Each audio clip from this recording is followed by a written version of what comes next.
Hey everybody, thanks for watching our YouTube channel. We're constantly updating it with new content and never seen before content. So if you want to get the latest from Harvest, hit the subscribe button. When the Bible describes the world before the return of Christ, we see a picture of a globe torn by strife and war, famine in the midst of plenty, rocked by earthquakes, ravaged by pestilence. In Luke chapter 21, Jesus said there'll be signs in the sun and the moon and the stars and the earth, dismay among nations, and perplexity with no way out, men's hearts failing them for fear at the expectation of the things coming upon the world. Another translation puts it this way: it will seem like all hell has broken loose. Sun, moon, stars, earth, sea in an uproar, and everyone around the world in a panic. The wind knocked out of them by the threat of doom, the powers that be quaking. Jesus told us that prior to his return, for instance, there would be an increase in earthquakes. Luke chapter 21, verse 11 says there'll be great earthquakes in various places and plagues and famines, and these will be signs from heaven. Now, we've always had earthquakes and hurricanes and tsunamis and various climatic phenomena happen.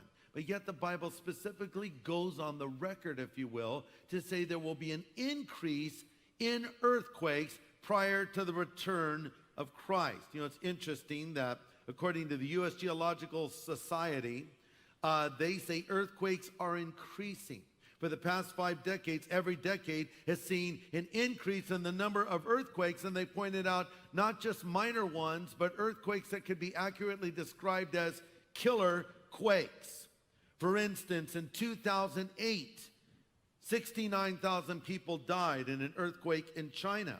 In 2005, 80,000 people died in an earthquake in Pakistan, but the one that most of us remember so clearly is the catastrophic tsunami of December 26, 2004, that was caused by the fourth most powerful undersea earthquake on record. An earthquake that was so powerful it moved the entire island of Sumatra 100 feet to the southwest from its pre-quake condition. And over 290,000 people lost their lives in that tragedy. There is an increase in these things, and the Bible says to look at this. And Jesus described this as birth pangs. It says these are the beginning of birth pangs. In other words, the Bible is saying there'll be an increase in the natural disasters that will increase in frequency and intensity in concert with each other before his return. There is a series of events that are going to happen that the Bible describes as the Great Tribulation period. There'll be war, there'll be pestilence, there'll be earthquakes, there'll be famine. And it could be likened to a group of dominoes tightly set up next to each other. And when that first domino falls, the others will follow in rapid succession. We're talking about a time that is coming upon the earth known as the tribulation. Let me just give you a quick bird's eye view of the big picture, and then we're going to focus in on a few elements of this today, and in our next studies we'll look more in depth at other things I'll just mention in passing. In my estimation, the next event on the prophetic calendar is the rapture of the church.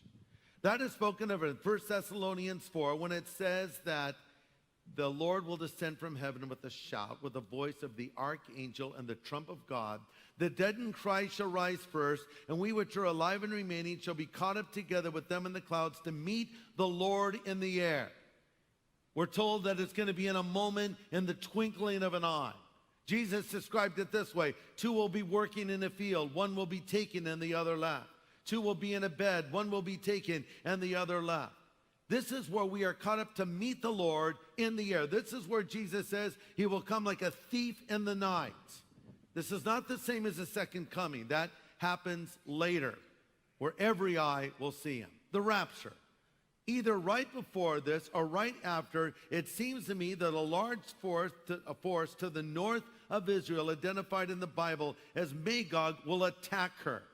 Then, sometime around this, after the rapture, the Antichrist emerges on the scene. In fact, I don't think he can reveal himself until the church is removed from the earth. And I'll tell you why I believe that in a later message. Antichrist comes. Now, when he first appears, he's not going to be revealed as the wicked man he really is. If Satan ever had a son, it would be the Antichrist. In fact, by many, he will be welcomed and heralded as the Messiah himself. You need to know that the prefix anti can not only be translated against, it can also be translated instead of.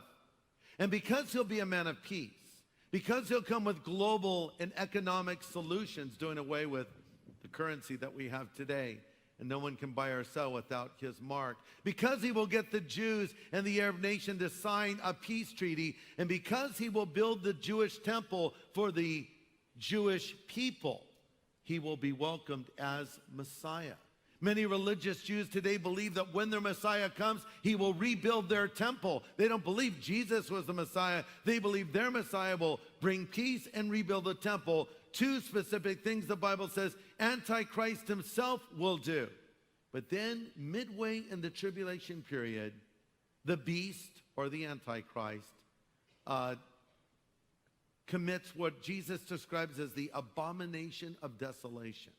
This is where he erects an image of himself in the temple and commands people to worship it. Then we read of a tribulation period where there is plague, where there is war, where there is famine, disease, pestilence, etc., culminating in the battle of Armageddon, fought in the valley of Megiddo.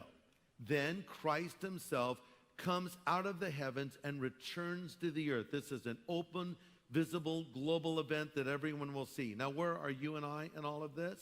We're in heaven with the Lord during the tribulation period, and we're with the Lord when he comes back again to this earth.